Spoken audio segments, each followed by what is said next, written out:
जय श्री कृष्णा बच्चों, आप पढ़ रहे हैं हिंदी कक्षा 4 से पाठ 4 आपका पेड़, और इसमें आप प्रश्न संख्या 15, 16, 17, 18 आज अपन इसको पढ़ेंगे। प्रश्न 15 है, अगर पेड़ नहीं होते तो क्या होता? कि अगर पेड़ ही नहीं होते इस धरती पर तो क्या होता? तो अगर पेड़ नहीं होते तो छाया नहीं मिलती। पेड़ होते हैं तो पेड़ों की छाया भी हमें मिलती है, लेकिन अगर पेड़ नहीं होंगे तो इसकी छाया नहीं मिलती। हमें श्वास लेने के लिए शुद्ध हवा नहीं मिलती। अगर हमें श्वास लेनी है तो उसके लिए हमें शुद्ध हवा भी नहीं मिलेगी, क्योंकि पेड़ होते हैं तो फिर हमें उसकी शुद्ध हवा मिल पाती है। बारिश नहीं होती, तो अगर पेड़ नहीं होते तो बारिश भी नहीं होती। फल फूल मेवे लकड़ी व दवाइयाँ इत्यादि चीज़ें नहीं मिल पाती, तो हमें फल भी नहीं मिल पाते, हमें फूल मेवे लकड़ी और दवाइयाँ ये सब चीज़ें भी नहीं मिल पाती, और धरती इतनी सुंदर दिखाई नहीं पड़ती। ये जो धरती है ये इतनी सुंदर दिखाई नहीं पड़ती, क्योंकि चारों ओर अगर मिट्टी ही मिट्टी होती, पेड़ पौधे नहीं होते, तो धरती में सुंदरता कहाँ से नज़र आएगी? अभी चारों ओर हमारे इतने सुंदर सुंदर पेड़ पौधे हैं, उसमें फूल खिले हैं, तो हमें ये धरती कितनी सुंदर दिखती है। इसलिए अगर पेड़ नहीं होते तो हमें छाया नहीं मिलती, हमें श्वास लेने के लिए शुद्ध हवा नहीं मिलती, बारिश नहीं होती, फल फूल मेवे लकड़ी दवाइयाँ नहीं मिलती, और धरती इतनी सुंदर दिखाई नहीं पड़ती। प्रश्न संख्या 16 है, रिक्त स्थान भरो। आपको यहाँ पे कुछ खाली जगह दी हुई है। रिक्त स्थान मतलब खाली जगह। रिक्त स्थान की पूर्ति करनी है। इसमें आपको ये 2 उत्तर दिए हैं, इनमें से आपको एक इसका सही उत्तर यहाँ पे भरना है। यहाँ भी आपको ये 2 उत्तर दिए हुए हैं, इसमें से जो सही उत्तर है वो यहाँ पे आपको भरना है। पहला है, धरती के रिक्त स्थान पेड़ हैं, तो धरती के पेड़ हैं क्या है? आधार है या श्रृंगार है? तो हम क्या भरेंगे? कविता में क्या था? धरती के श्रृंगार पेड़ हैं, तो ये श्रृंगार अपन यहाँ पे भर देंगे। फिर दूसरा है, जीवन के आधार पेड़ हैं। हमारे जीवन के रिक्त स्थान पेड़ हैं, तो इसमें से हमने अवतार और आधार, तो इसमें से क्या भरेंगे? आधार, क्योंकि जब हम कविता बोलते हैं ना तो हमें अपना आप याद आ जाता है कि हमें यहाँ पे क्या भरना है। तो जीवन के आधार पेड़ है, ये आधार हमने यहाँ पे लिख दिया। करते नित रिक्त स्थान पेड़ है, तो यहाँ पे क्या लिखेंगे? करते नित संचार पेड़ है या उपकार पेड़ है? तो हमने क्या पढ़ा था? करते नित उपकार पेड़ हैं, तो ये उपकार हमने यहाँ पे लिख दिया। चौथा है, सेवा के रिक्त स्थान पेड़ है, तो सेवा के क्या है पेड़? उपकार है या अवतार पेड़ है?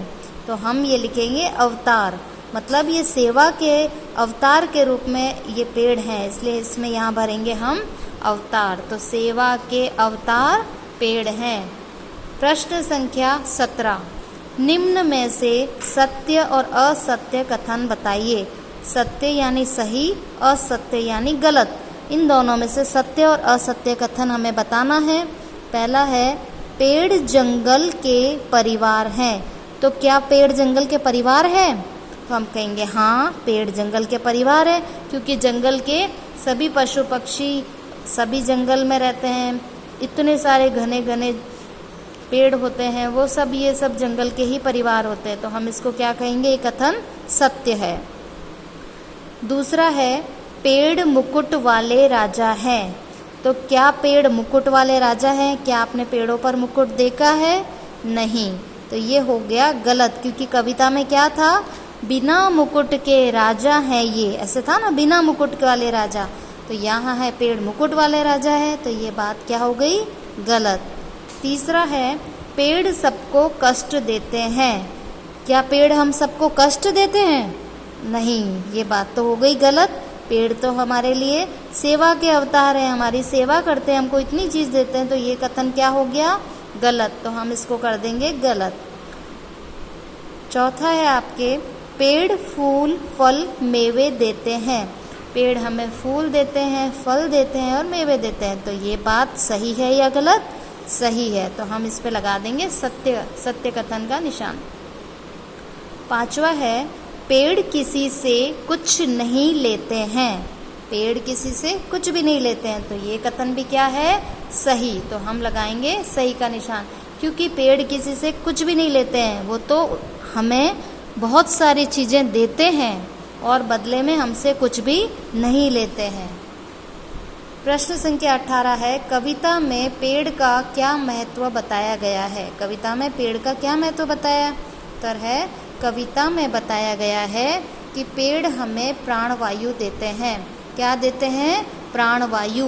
प्राणवायु मतलब हमें जीवित रहने के लिए जो वायु चाहिए, जैसे हमें ऑक्सीजन चाहिए, तो ये प्राणवायु हमें कौन देते हैं, पेड़ों से मिलती है हमें प्राणवायु। और पर्यावरण को शुद्ध बनाते हैं। जो भी पर्यावरण में अगर विषैली गैसें हैं, गंदी गैसें हैं, तो वो सब कौन ले लेते हैं, पेड़ ग्रहण कर लेते हैं, बदले में वो हमको शुद्ध वायु देते हैं। तो वो हमारे पर्यावरण को कैसा बनाते हैं, शुद्ध बनाते हैं। पेड़ वर्षा करने में सहायक होते हैं। पेड़ हमेशा वर्षा करवाते हैं और रेगिस्तान को रोकने में सहायक होते हैं। तो पेड़ वर्षा कराने में भी सहायक है और रेगिस्तान को रोकने में भी, क्योंकि अगर धरती पर हम खूब सारे पेड़ लगाएंगे तो वो मिट्टी वहीं पे ही उसकी जड़ों में जम जाएगी, वो आगे नहीं फैलेगी, तो रेगिस्तान का निर्माण भी नहीं होगा। तो पेड़ वर्षा करने में और रेगिस्तान को रोकने में भी सहायक होते हैं। पेड़ों से पक्षियों को आसरा मिलता है। आसरा मतलब जहाँ पे हम रहते हैं, घर मिलता है। तो पेड़ों से पक्षियों को क्या मिलता है, आसरा मिलता है, मतलब घर मिलता है। और सभी को छाया मिलती है। हम इंसान हैं, तो हम हो चाहे पशु पक्षी जानवर कोई भी हो, सभी को पेड़ों से क्या मिलती है, छाया मिलती है। इस तरह पेड़ का विशेष महत्व है। इस तरह हमारे जीवन में पेड़ का विशेष महत्व है।